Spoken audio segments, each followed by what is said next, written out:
Here, in a hot, dusty part of northern Uganda, children are falling victim to a mysterious disease that has confounded health officials. It's known loosely as nodding disease, and almost every family in this village has at least one child suffering from it. 9-year-old Vicky Aya began showing symptoms on the day our crew arrived to film. The disease gets its name from its most noticeable symptoms. The young girl appears to be nodding off, yet she's not tired and doesn't want to lose focus. With our cameras in front of her, she tries to stay alert, but is unable to. Over time, Vicky will likely get much worse, falling down and injuring herself, losing mental capacity and experiencing stunted growth. Indeed, many of the children with nodding disease die young. They can fall into cooking fires when losing consciousness, drown during a seizure, die of opportunistic infections that strike the malnourished, or they may simply be abandoned by their families. Dr. Emmanuel Tenua is the World Health Organization's team leader in the area. Within the communities, some of the parents have thrown their children onto the streets. They said they are tired. For how long would they be looking after these children? If you have seen these cases in their homes, you would cry when you look at them. When Vicky recovers from the nodding bout, she's able to fetch water, but she must be watched closely. Her mother stands behind a nearby tree, distraught because she has only 2 children, and now both of them have the condition. You see, the kid is nodding, and this is the beginning of the disease. You see, like the kid is trying to sleep. William Oyet, a government health official, says this case is typical. It can start from anywhere, and the whole people in the village here are worried, because anytime, any day, your kid will start nodding.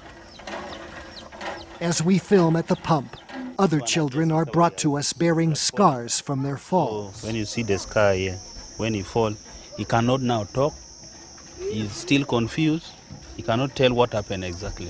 Experts from the WHO and the US-based Centers for Disease Control and Prevention have been trying to find the cause of this condition.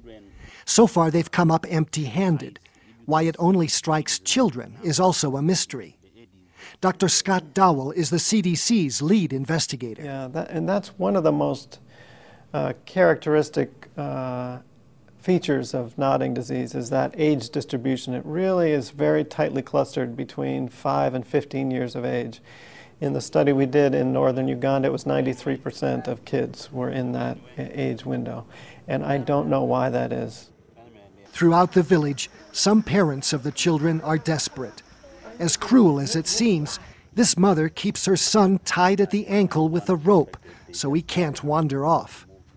David Okot first showed symptoms of nodding disease in 2003.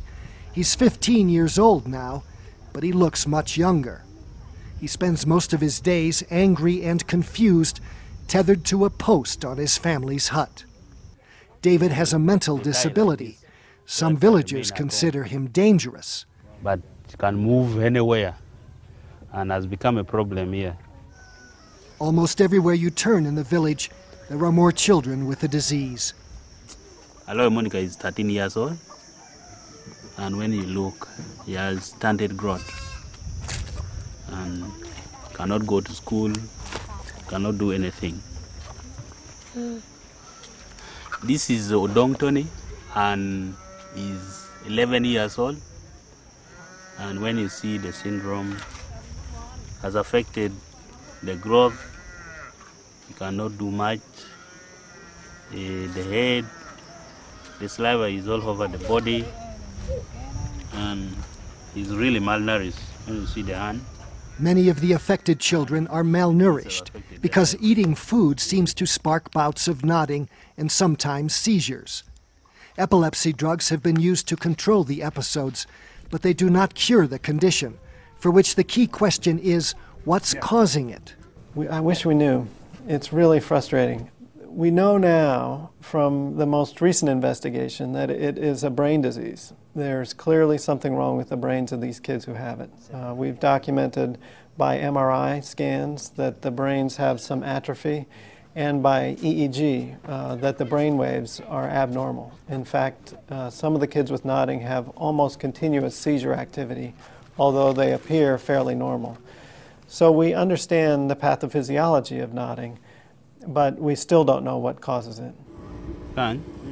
These are onconodules, onchocerciasis nodules. The WHO's Emmanuel Tenua says there are other clues. For example, he says all the affected children have onchocerciasis, a parasitic condition that can cause blindness. I think that gives us a bit of a starting point. But the whole issue was now, if you are infected with onchocerciasis, how does it cross the brain barrier to go into the brain, and what damage does it exactly do? These are the things which we are trying to understand. But onchocerciasis is common in many African nations. So why doesn't nodding disease appear elsewhere? So far, it's only been found in small pockets of northern Uganda, Sudan, and Tanzania.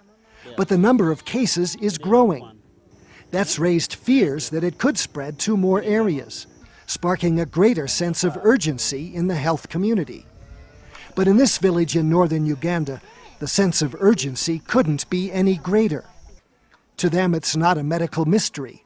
It's a blight that's picking off their children one by one. Gary Stryker, Global Health Frontline News for CNN.